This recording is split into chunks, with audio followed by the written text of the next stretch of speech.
Senate chamber floor until 5 a.m. And we thank him for literally getting on the plane right after that to be up here. And so it's a good time. I know you're going to have lots of questions, and we're going to provide some time at the end of the fireside chat for those questions. Another reason it's a good time to be talking with the U.S. Senator is it's a time of rapid change, he said understatedly, and unpredictability. And so there is no one better to be speaking with at this time than the second longest serving Democrat in the United States Senate, Senator Ron Wyden from the state of Oregon. And he's not only the ranking member of the Finance Committee, he recently released a book that we'll be talking about today that draws on his decades of experience to share how to make change and how you get things done. And he's widely been praised as someone who thinks outside of the box and comes up with ideas no one thought of, puts together counterintuitive political alliances that help prove to pass bills. So I want to thank you again, Senator, for staying through with this through a very difficult night and a difficult week.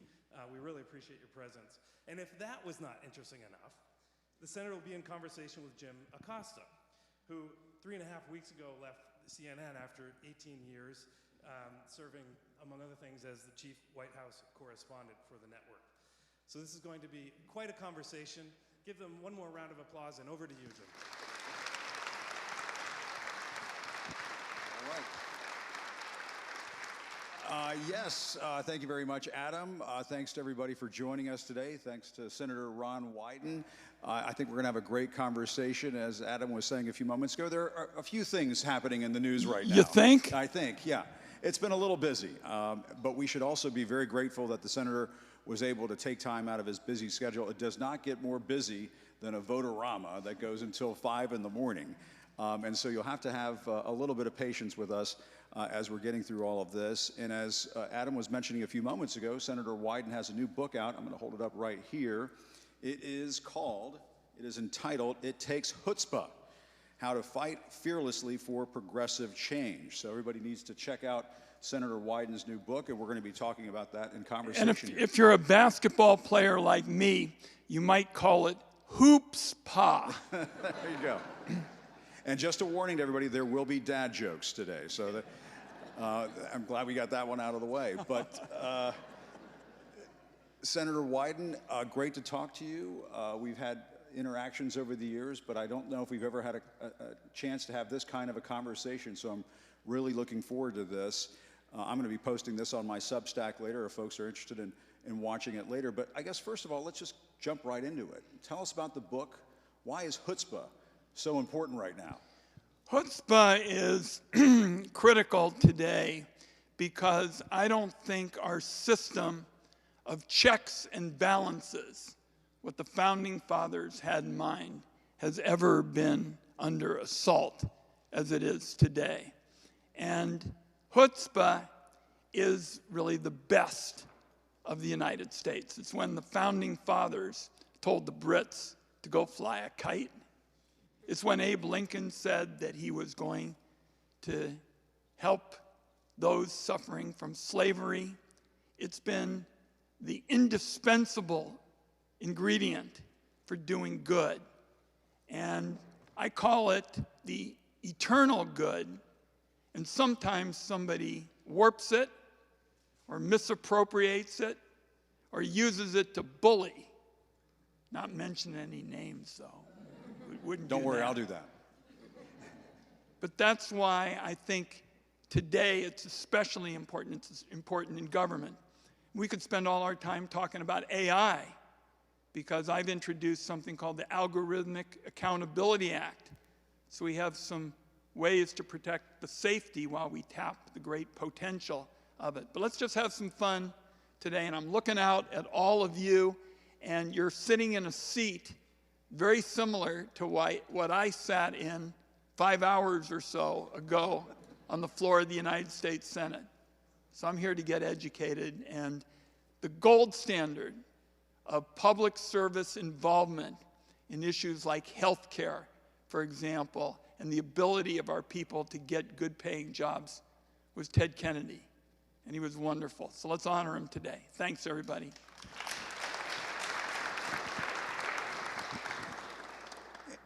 Yeah, and I do want to play off of a little bit what you were saying just a few moments ago. You mentioned something about kings, and traditionally this country having an issue with kings. There's a certain somebody, if we're going to carry on the practice here for a few moments of not mentioning any names, who made a reference to himself as being a king as of late. That's a kind of chutzpah that I think you disagree with, you take issue with. Yeah, that's misappropriating chutzpah. And what I can tell you is that some of these challenges are challenges I never thought I would see. For example, the assault on your privacy is just extraordinary. And there used to be things that protected you because the technology couldn't go there. But now we're seeing these Doge people. Everybody know what I'm talking about there? These Doge people are getting into the Fort Knox of your personal privacy. And one of the reasons why I wanted to come today is I want you to know I'm going to do everything I can to get the checks and balances there so you'll be protected.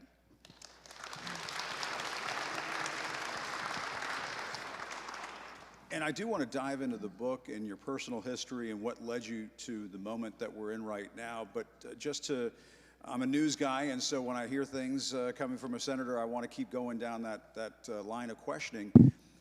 We've never seen anything like this before, where the richest man in the world, a tech billionaire, a tech giant, has sudden access to various departments and agencies of the federal government, apparently has a whole slew of young tech whizzes going through these various departments and agencies and sort of hoovering up all of this personal data. Is there anything we can do about this? Yes, and the reality is right now is the time to do it so they can't get their hooks in permanently on your information. Now the courts, you've probably seen, and there was another decision today, are getting much more cautious about just taking all the rules off and giving Musk in particular everything he wants.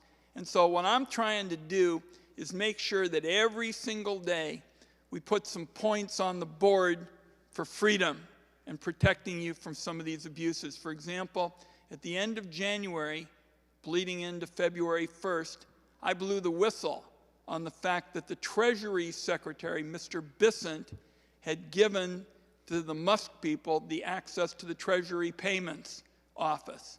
And that began to show people what the threat was. And by about 6 or 7 days later, there were huge rallies all across the country. So there are plenty of examples where we're going to have to speak out, we're going to have to demonstrate, we're going to have to recognize that political change is rarely top-down. It's almost always bottoms up. And this is exactly the kind of community in place that's been on the front lines of making those cases to elected officials and why I wanted to come. Yeah, and Senator, you and I were having a conversation about some of these issues before this program got started. And one of the things that we talked about is this sense that folks out there are a bit demoralized and in many cases traumatized by what took place in the last election and what President Trump has been up to, along with Elon Musk, since coming into office.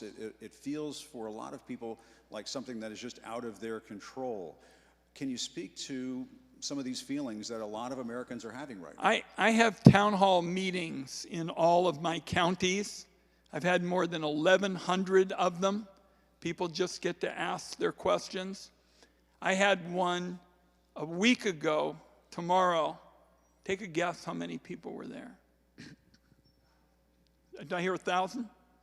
The paper said thousands. And just like Jim said, they're worried. And I think what worries them the most and what sticks in my gut is that there don't seem to be any rules with these people. You know, we've always said in our system of checks and balances there were rules. So that's why it's so important that we get involved and try to check it every which way, with demonstrations, with rallies, with community meetings, with bringing your legislators out to hear why you're concerned. We've got to be involved at every level.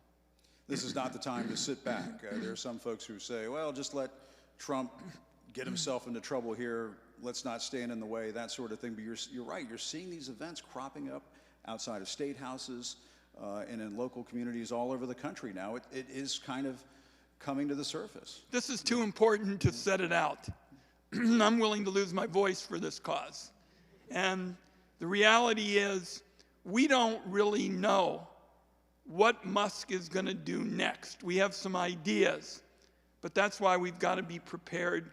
Courts, citizens, legislators, pointing out abuses, moving to correct them. We've got to be active on all of these kind of fronts with a new sense of urgency. You know, Jim has this rich tradition of telling the truth to the American people. We're going to need a lot of truth-telling. Journalists, legislators, all of us.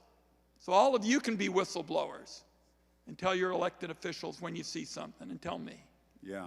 Well, and my feeling about that is we need sort of a NATO alliance for the truth these days in this country, and that involves journalists, that involves lawmakers, that involves citizens, everybody banding together to make sure that we have a common sense of what the truth is in this country, because if that's thrown away, there's just no hope for us. And Senator, can I just mend it slightly? Yeah, because please. Jim is right. Let's add the word mobilization for truth. There you go. So that we're working actively, all of us, to try to get the word out. And you all see things in your community already that suggest what some of these abuses are. Mobilize and get it to us. Yeah. And one of the things I wanted to delve into in talking about the book, and I should note for folks who have questions, we're going to do a Q&A session later on in the program. So you're going to get a chance to ask some questions here in this almost exact replica of the Senate chamber, which is just remarkable here at the Kennedy Institute. I would sit right there near Adam. Is that right? Where the nice woman with the shawl is wearing. That would probably be my seat in the Senate. That's one of the best seats in the House. To the, I guess, left of Senator Schumer. Very good. Excellent. So you got good seats. Way to go. You got here nice and early. Good on you. And one of the things that we're grappling with these days is this intense polarization in our politics. But Senator, your career tells us that there is another way, that there is a way to work across party lines. You've done that on the issue of health care and on so many other issues. Can you talk about that? Because it sort of feels like a quaint notion now of people working together. One of the rules that I have in the book, and it's called Ron's Rules of Chutzpah, is work with anybody who has a good idea and wants to help the community and the bigger state and national systems, because that's a luxury we've got to make sure we tap. Is everybody probably has some DNA in them. My rules tell them how they can kind of juice it up a little bit and use it well, but there's no substitute for not reaching out to people of any political party who have a good idea and say, let's work together on this.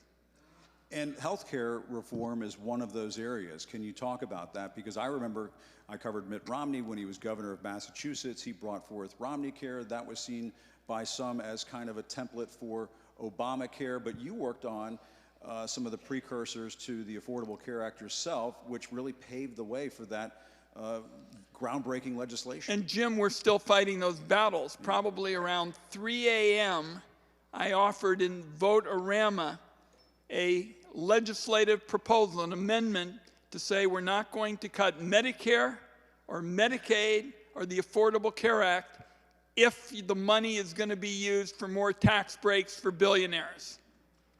What are our priorities? What are our priorities? And what happened in the House of Representatives this last week or so is particularly dangerous, because the House leadership told the Energy and Commerce Committee, the big health committee there, that they had to raise almost $1 trillion from the entitlement programs, which are the health programs. You can't get $1 trillion without taking a big old whack to Medicaid and these health care programs. And that's why Jim's point about getting people involved in mobilizing is so important right now. Those votes in the House will probably take place in the next 2 weeks. And unfortunately, there's not a whole lot of bipartisanship these days. And one of the things that Trump has talked about and the House Republicans have talked about is what has been described as the big, beautiful bill. I don't know if you've heard this phraseology. Senator, as you and I were discussing before this program got started, it may be big, but it may not be so beautiful. It sure as hell doesn't sound beautiful to me. And basically, in the Senate, they're trying to be really tricky. They're trying to keep the health cuts behind the curtain. They're not telling you anything about it. And this was part of the debate last night, where every time we pointed out that there was going to be another tax break for people at the top, it was going to be paid for by cutting the anti-hunger programs and the health programs, they said, not in the bill. And we said, wait a minute, it's in the House legislative proposal. If you're going to cut $1 trillion, you definitely have to go for health. And that's going to come here, particularly if you're going to get the two together for the so-called beautiful bill. One. Yeah, and I guess, you know, my question, and maybe it's a rhetorical one, and the audience may agree with me on this, is I don't know if anybody voted for less health care in the last election. Did anybody vote for less health care in the last election? There's been a lot of talk of what this election was about. I don't recall anybody saying, you know what, I'd like to have less health care. The American people didn't vote for less health care. They didn't vote for more insurance ripoffs. They didn't vote for more middlemen in American health care. You ever heard of these PBMs, the pharmaceutical benefit managers? They're skimming off the cream. They didn't vote for these kinds of things. And that's what we're going to have to do in these upcoming debates, is show the American people what the choices are. And we offered a bunch of amendments last night saying that if you made a very, very substantial sum, you know, hundreds of millions of dollars, you weren't going to get more tax breaks. And the Republicans basically just kind of ducked and bobbed and weaved, and we're going to keep pinning everybody down so that you'll be able to see who's, with the accountability and transparency from knowing how people vote, who's actually representing your interests.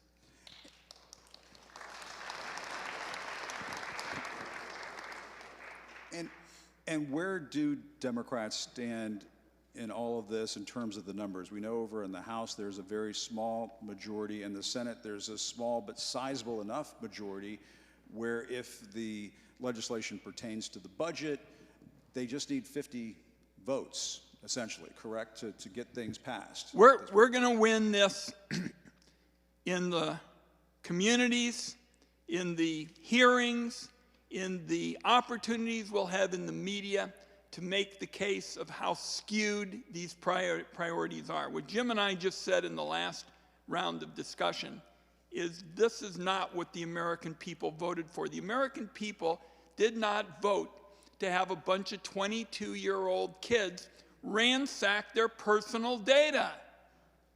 No way.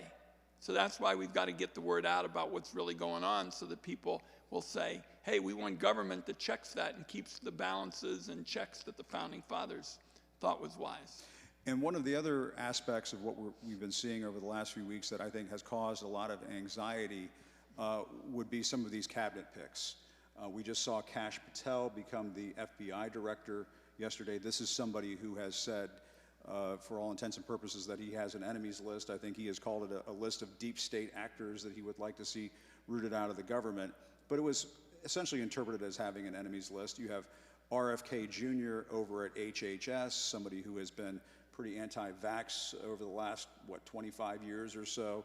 That's caused great anxiety, especially with bird flu, raising a lot of questions right now. Tulsi Gabbard over at the Director of National Intelligence. This is somebody who has espoused talking points that come right out of the Kremlin, and Bashar al-Assad out of Syria. When you look at this cabinet, some of these folks that Trump is putting in very important places, what concerns you? Well, I've always felt that health care is the most important issue, folks, because if you and your loved ones don't have your health, everything else goes by the board.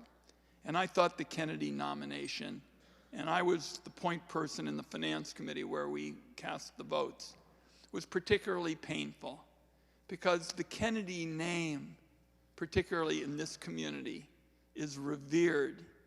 And I can't believe that Ted Kennedy would have answered questions about vaccinations the way his family member did. because we asked particularly, where do you stand? And he said, I'm all for vaccinations. My kid got vaccinated. But then my staff that always does the homework found that he had actually said not very long ago that if he could do it all over again, his kids wouldn't get vaccinated. So that's what we've got to do now, because I think that there is a reason to worry about what's going to go on at the Health and Human Services Department. I hope I'm wrong. I'd love to be proven wrong. I don't think I will be. And that's why I think everybody needs to be involved in pointing out what kinds of things go on when you're trying to get good, affordable health care. I mean, we're going to spend, something like $4 trillion this year on health care. There are 330 million of us. For the amount of money we're spending, we can get affordable, good quality care. But it's got to focus on you and not insurance companies and middlemen and these rip-off artists. And there's a slew of workers at HHS who are getting pink slips right now. You're also seeing big cuts at the National Institutes of Health, National Science Foundation, very important places where some of our top experts are battling things like bird flu and COVID and so on. And it almost feels like a war against expertise. We don't want experts at these agencies. People like Dr. Anthony Fauci, who I know well and has covered a lot over the years. And the way he was treated by folks on the right was just downright ugly, I thought. And I just wonder what your thoughts are and what's happening to our top public health experts. Jim's point is very good, and it also kind of takes you to another part of the strategy we're trying to use. When you talk about healthcare research, Republicans get sick just like Democrats, folks.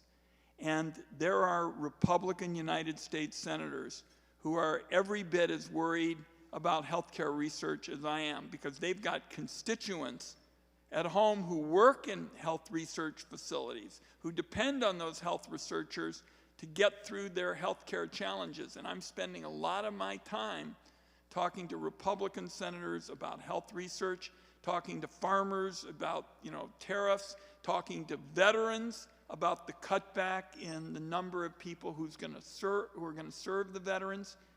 These are conversations that all of you can have with friends and neighbors.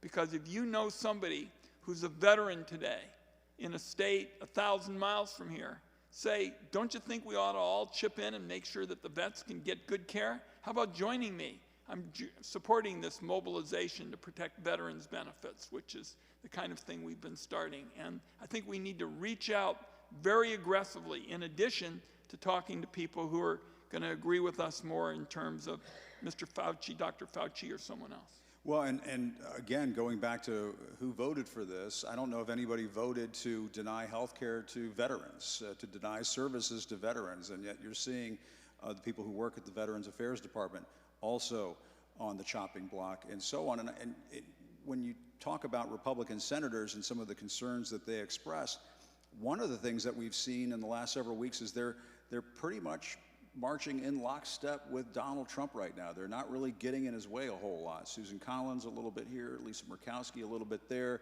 but by and large, we're not really seeing Republican senators standing up and saying, no, Mr. President, I don't agree with you on this. Is that a concern for you? It's a big concern, and one of the reasons I'm watching some of the town hall meetings that the Republicans are having is in the last few days, it's beginning to change. I mean, they're going to their town hall meetings. Veterans are standing up, people who work in health research areas, people who run small businesses. They're telling stories.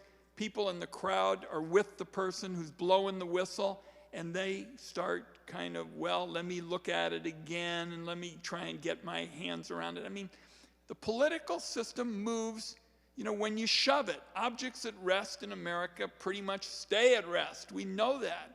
So we got to shove it.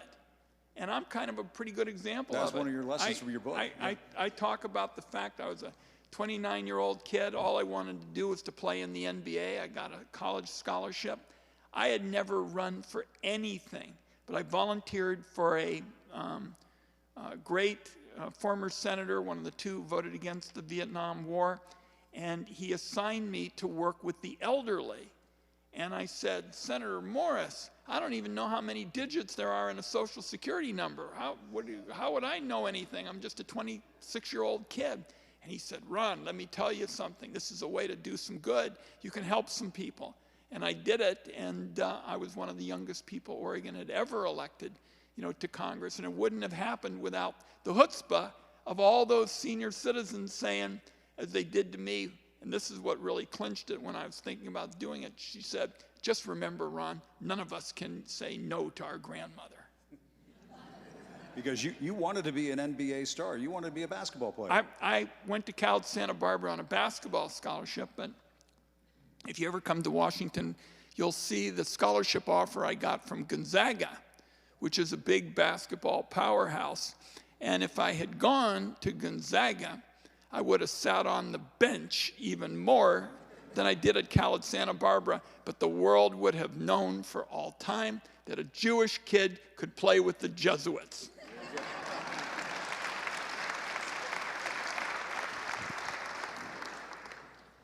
But you ended up going into politics. Yes. You ended up going into politics. And what do you see, because you talked about the legend that was Senator Ted Kennedy, what have you seen in terms of the change in the culture in the Senate over the years?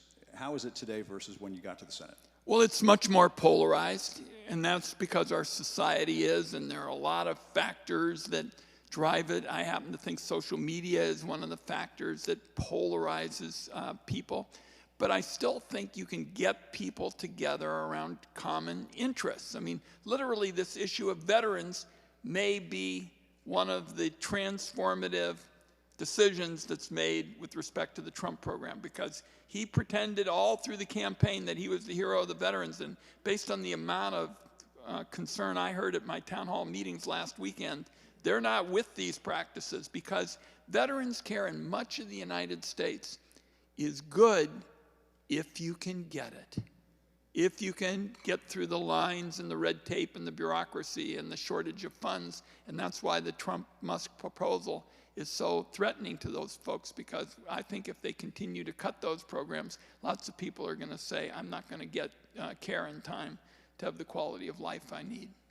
And we talked so much about, well, maybe people didn't vote for this, maybe people didn't vote for that in the last election.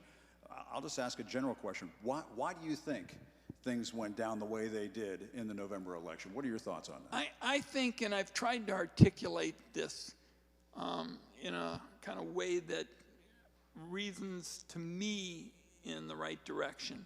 I think people felt that Donald Trump would break the door down in order to help people. And they might disagree with what he was going to do, but he came off tough and strong and all of those kinds of things, big and all the rest. And if you're looking to have a simple answer, those kinds of things sometimes go over. I still think we're going to win if we talk about things that matter most to people. For example, if you come to one of my town hall meetings, the issues people bring up almost always are the second word is bill. It might be medical bill, it might be rent bill, it might be electric bill. Now, what did Trump say in the campaign? He said he was going to lower your grocery bill. You remember that? You'd be able to walk into your grocery. So when I go out there, I say, haven't seen groceries go down any, but I've sure seen a lot of problems with my privacy and people going to look at my kids' addresses and the like. So I think that there are ways for us to mobilize around these issues, but we got to do it now, because the longer this goes and the more that Musk in particular meddles in all these areas and stations all these people in there, the more we'll have to root out as we go. And you bring up a really salient point, Senator, in that I think a lot of people are concerned about affordability right now. We use the word inflation a lot, but it seems to be an affordability issue. I mean, I have a daughter in college right now. It is becoming increasingly unaffordable. I have a dad who's going into assisted living. That has become increasingly unaffordable, not to mention what's happening at the grocery stores and at the gas station. What can be done about that? Just that bread and butter type of issue of affordability. I think the combination of saying we're going to focus on your needs rather than the billionaires' needs. I mean, remember, if Trump's trade policies cause the problems I think we're going to see with all these tariffs, which means that the small business person and the individual get hurt, Donald Trump doesn't get hurt. Donald Trump and Musk don't get hurt at all by any tariff, but you get hurt because your bills go up now, and also it sets off inflation, so your bills go up even more as a result of it. So I think part of this is, you know, Bill Clinton, whatever you thought about Bill Clinton was good at explaining stuff. And whenever I was with him, he would always say, how's it going in the Senate? And I'd tell him we're working on this. He goes, just make sure you start splaining. And that's the kind of thing we're talking about today. And Jim asked why I thought Trump won. Trump really, for the people who he was trying to get, because he'd got some from the first term, he was working particularly in the Hispanic community and others to get, you know, new people. He told them, I'm going to break down the door for you. I mean, you see it in all those interviews. He said, it's going to be great. It's going to be this. It's going to be that. He has no intention of doing it. Did you see yesterday he said he was going to send everybody a $5,000 check, Musk? They're not going to be able to send people $5,000 checks. And our friend, the groundskeeper and the doorkeeper and the timekeeper, is pointing at her watch. So, well, I'm waiting for my check, but I was always under the impression that Donald Trump didn't pay his bills. He doesn't. When it came to his contractors and so on. So maybe we should not hold out too much hope for that kind of check to come in the mail. But I do want to ask you, because I think one of the frustrations that some folks have is they want to know, how does he get away with saying, well, I'm going to start bringing down prices on day one, and then he doesn't do it. And I'm going to end the war in Ukraine on day one, and he doesn't do it. Is it because guys like us, like myself, aren't calling him out enough? I mean, I feel like I do, but I think my track record...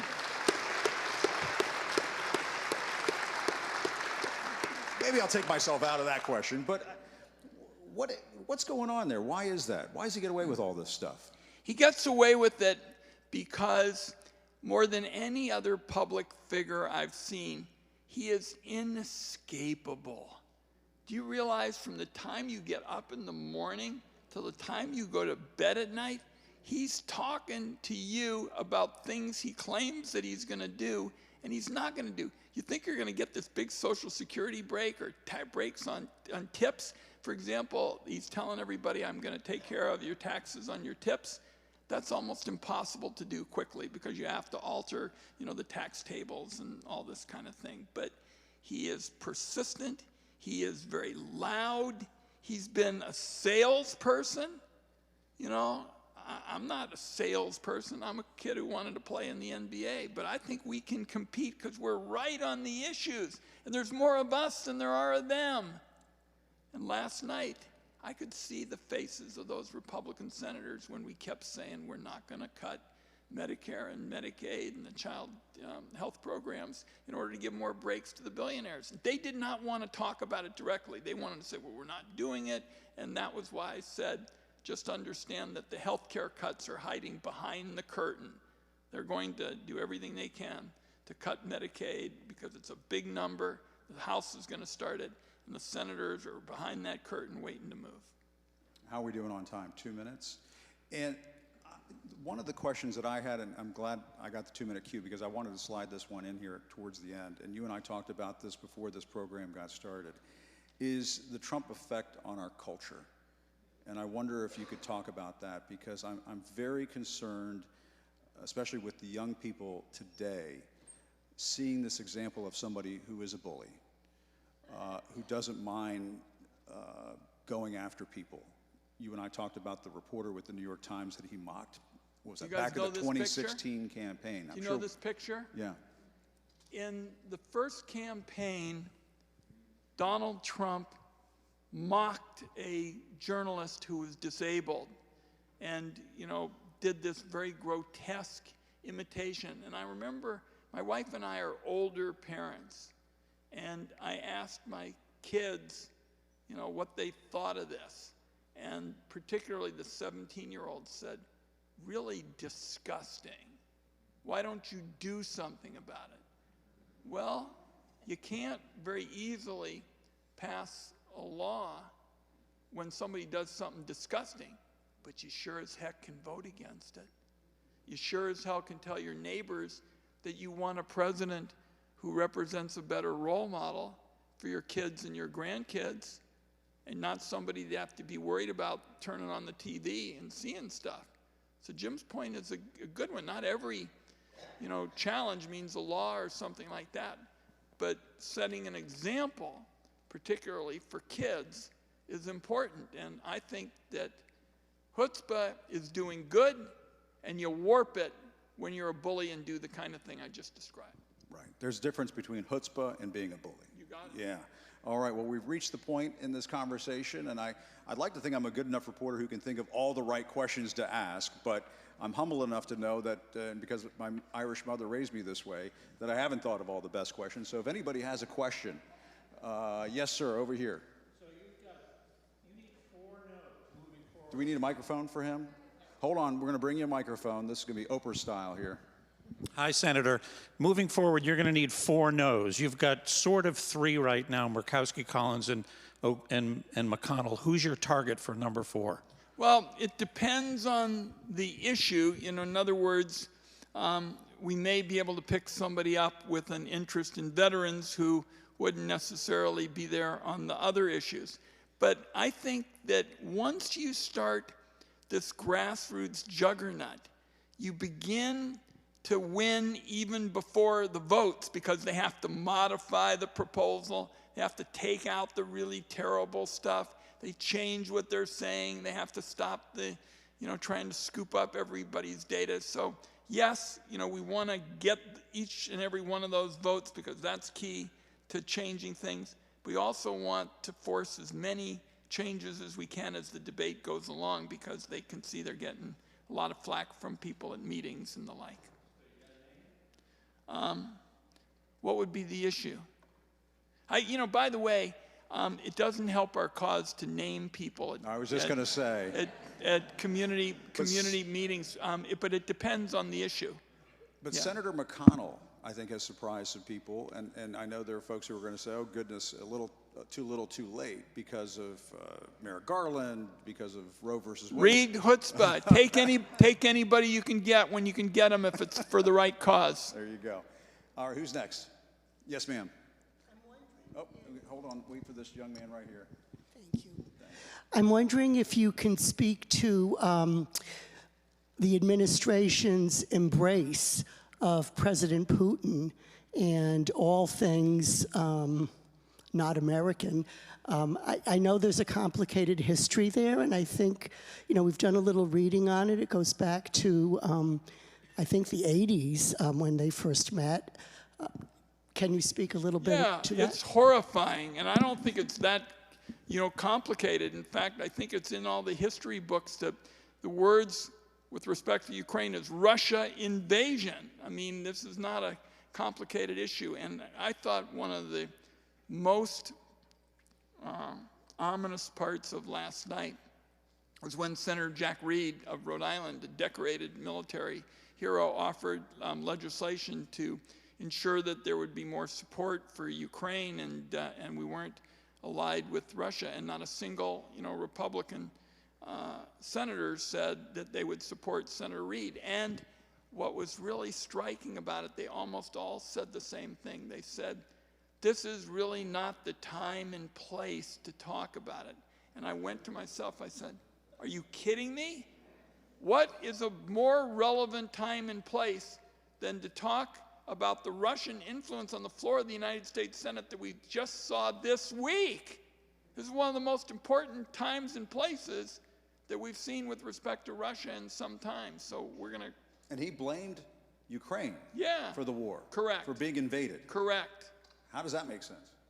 I thought it was nauseating myself. I mean, the run-up to it, because it was so brazen. I mean, he went from taking a balanced approach to making up history, making it up. And that's why I mentioned, if you look at some of the reference books, it says Russia invasion. It doesn't have the ambiguity of, something went on 100 years ago. And that's where it's important, I think, to stand firm for the truth. And I think that is a clear example right there where he's just trying to turn the truth upside down and inside out. The gentleman way in the back there, I don't want to neglect folks in the back. This gentleman in the back might have a good question. Thanks, Jim. Senator, if you could just speak to your Republican colleagues.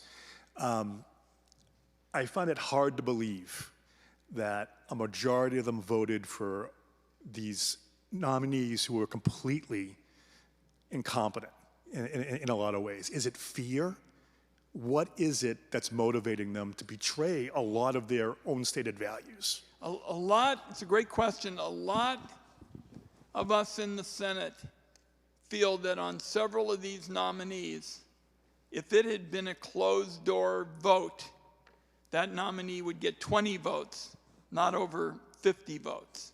And clearly, I mean, you all saw the stories about how Trump pressured so many of the Republican senators and said, well, you don't want to oppose me, and I could run a primary, and all these people were basically put into the kind of mixing bowl to be potential targets for primaries. And that's why we've got to say, this is not what the majority wants. The majority are not saying that they want these, policies that are so harmful. But it's certainly an obstacle when Trump basically makes it clear to them. I mean, I saw some of my colleagues, again, I'm not mentioning them because I don't want to make it harder for us to win them over, but they were with us, and they went the other direction when Trump basically pulled out all the social media machine. And now, of course, they're all faced with this one sentence: Musk has the biggest checkbook, and he's going to fund my opponent. And it reminds me of one of my favorite books, President Kennedy's book, Profiles in Courage, which dealt in large part with lawmakers who put their careers on the line, sometimes sacrifice their careers. People like Liz Cheney. And we just don't see as much of that. We just don't see as much of that. Liz Cheney getting a round of applause at the Kennedy Institute. I'll just point that out to everybody. I think you just made the point. We want people to stick their neck out. That was the point of this book, is that I wanted to try to see if I could push something that encouraged guts and grit and taking on the odds. And I think that another way of saying it is, if you look at a big chunk of the best moments in American history, people had courage, they took on the odds, they did something that made a big difference for America, and they had a great life at the same time. And that's what we want to encourage. That's what I'm trying to do in the book, and Jim said it better than I do. No, not at all. Yes, ma'am, you in the back. The plaid blazer, and I'll come over here. I'm sorry. Yes, you're right. That's my fault. That's me. Over there first? No, you, ma'am. You go ahead. Thank you. Thank you, Jim Acosta, and thank you, Senator Wyden, for coming. And I really want to use this opportunity to say to Senator Wyden, thank you for your service, your progressive views. Even before the current challenges, I have observed you in media and felt protected and defended by you. So thank you so much for your service. The question I have for you, just very quickly, is that Senator Kennedy, as you may know, was a strong advocate for civil rights. He may have been responsible for giving us our first black president. Today, DEI, Manifest Civil Rights, is under assault. What do you have for us around I think civil the rights? important Thank you. point with respect to civil rights and personal rights is, of course, the Constitution talks about civil rights and equal protection of laws and the like, and we ought to be looking for ways to strengthen them. In terms of many of the personal liberties, I was the first senator to support marriage equality. And I said, if you don't like gay marriage, don't get one. So civil rights, and particularly the rule of law, major court cases that opened up more fair treatment, still ways to go, and then private protection for personal decisions. I think those are the two principles that move you ahead. the fastest. All right, and I've neglected this side of the room. Yes, ma'am. One question. On Medicare. Right now we have Medicare and we have Medicare Advantage. My fear is they're going to require everyone to go Medicare Advantage. Is there any rumblings about, believe me, because we all know what that is. It's called deny, deny, deny. Go to your health club, but if anything's really wrong with you, deny, deny, deny. We don't want to go that route. So are there any rumblings of that being discussed? Please squash it if you can. Could all of you hear the question? It was about Medicare Advantage. And look, this is not complicated. There are powerful economic interests, and I've seen this since my days as director of the Grey Panthers, who want one thing above all else, which is to privatize healthcare programs and other needs for seniors. And as long as I'm the senior Democrat in the Senate Finance Committee, I will fight that every single day I am in public service. And why is it so important? We all remember when Lyndon Johnson did so much to give us an alternative from poor farms and the like. We knew that there were some issues that we thought had to be elevated as national priorities, as national protections, much like the very good point that was just made with respect to civil rights. These are core values, and we do not want to turn back the clock. Medicare Advantage certainly provided choices. We've been stiffening the consumer protection standards and the like. There's still a long way to go with that. But I don't want anybody to be mistaken about the real agenda here. And the real agenda is trying to privatize. And on my watch, we'll fight that every single day. And all the way over here, this nice lady right over here. Do you guys know what the big challenge has been? This camera apparently works better than this camera. So everybody is trying to juggle the cameras, and I don't want people to think that this is anything personal. Yes, this nice lady, you got it. And actually it is for you, so thank you, sir. And this actually isn't about you, but how could the man who attacked the government on January 6th and killed police officers, how could he be the aggrieved party? And why does the media want to market that so much for him? Will that ever stop? Is that for me or is that for the senator? Well, I will tell you, I was at the White House on January 6th, and it was like a ghost town. And if you want any indication as to whether or not they felt they had done the right thing on January 6th, you could have been there next to me on that day. They were nowhere to be found. They were running for the hills. And I remember talking to White House officials that day who were resigning. In protest, who worked for Trump. People like Stephanie Grisham, people like Sarah Matthews, and they themselves felt a sense of shame that had just dawned on them at that moment.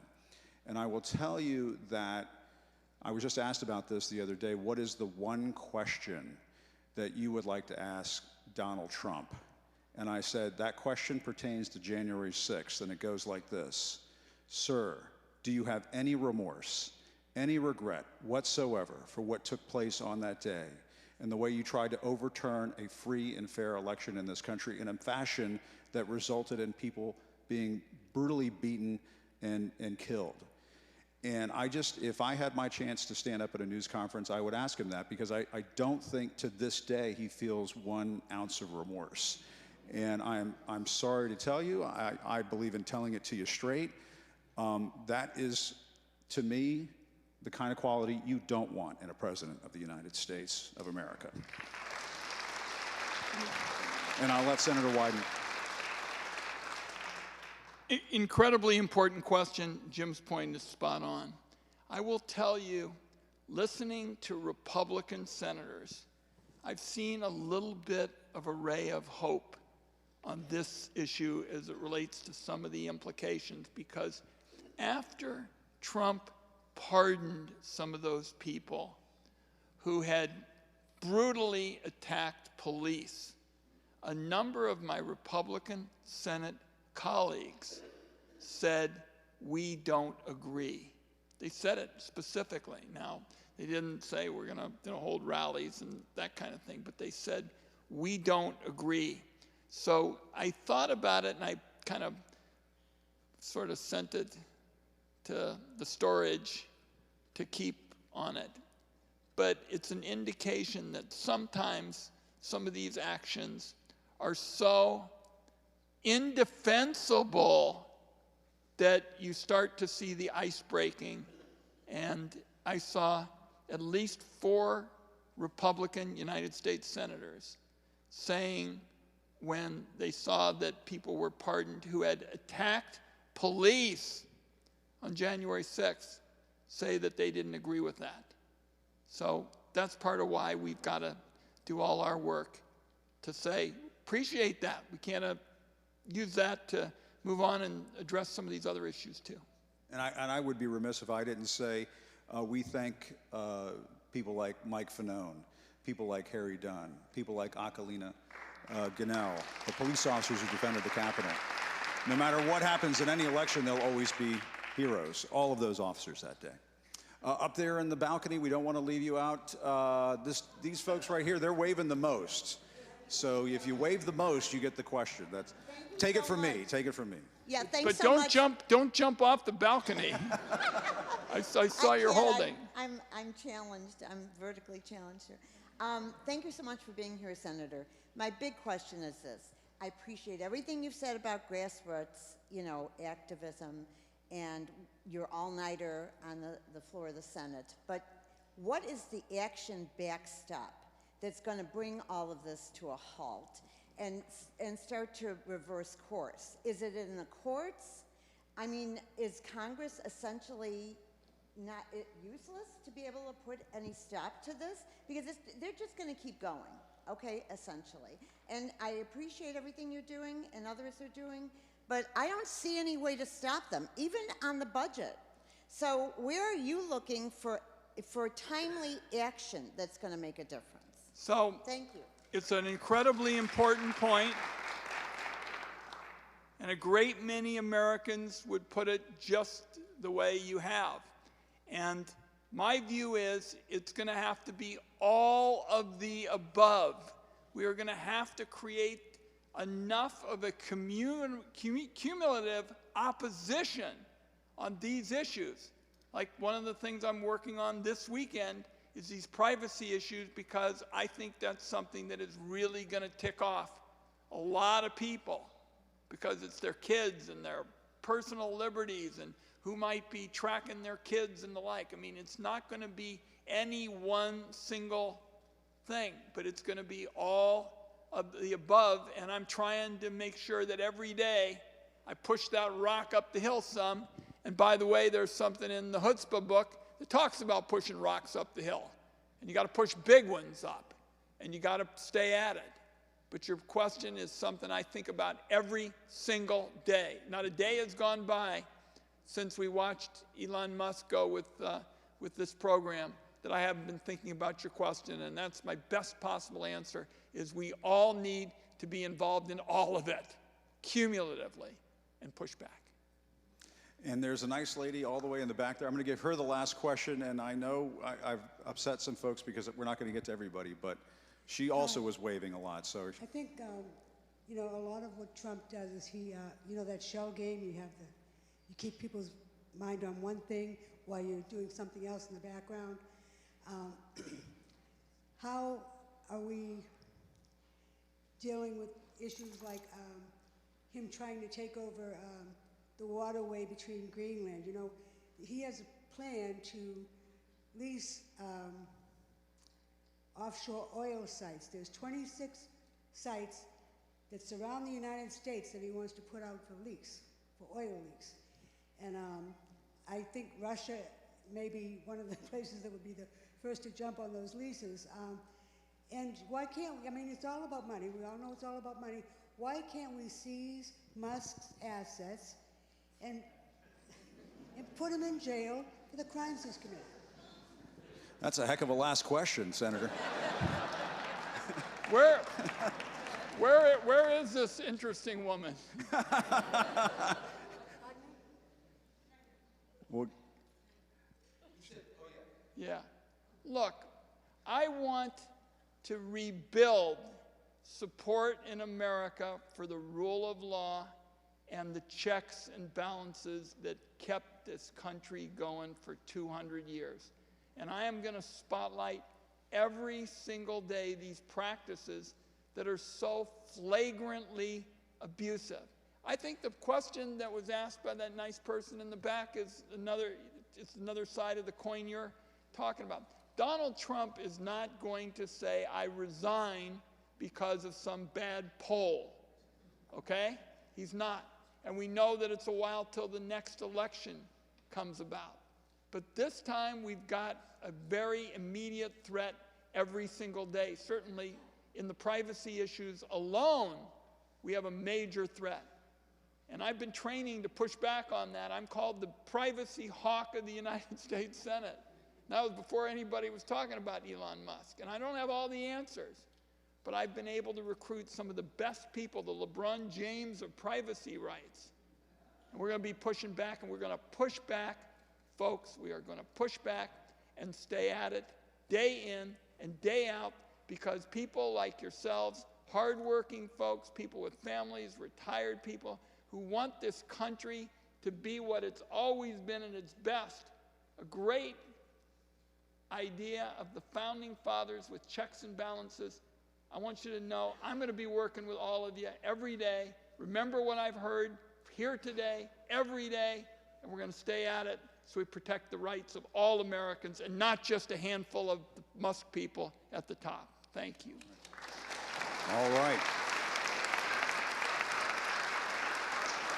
Spoken with true chutzpah. Senator Wyden, thank you very much for your time. To the great folks here at the Kennedy Institute, thank you very much. And thanks to all of you for a great discussion this afternoon. Jim Acosta, big applause. And Senator Ron Wyden of Oregon, the great state of Oregon. Thanks, everybody. Thanks for coming. Appreciate it. Thank you both. That was good. That was a lot of fun. Great job. Thank you both. As they make their way to the lobby, I want to have a quick programming note. This is our 10th anniversary year at the Institute, so keep your eyes open for some exciting programming honoring that first 10 years and continuing our work on American democracy. An exit note. Folks with accessibility needs, please use that exit. If you want to get a head start on the book signing, go through that door. And for the lobby, this door to the reception. And thanks again, everybody.